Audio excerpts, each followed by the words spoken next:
ॐ महालक्ष्मी च विद्महे विष्णुपत्नी च धीमहि तन्नो लक्ष्मी प्रचोदयात्।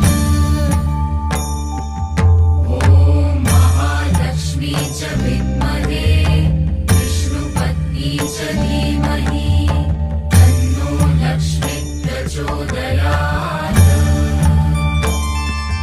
ॐ महालक्ष्मी च विद्महे विष्णुपत्नी च धीमहि तन्नो लक्ष्मी प्रचोदयात्।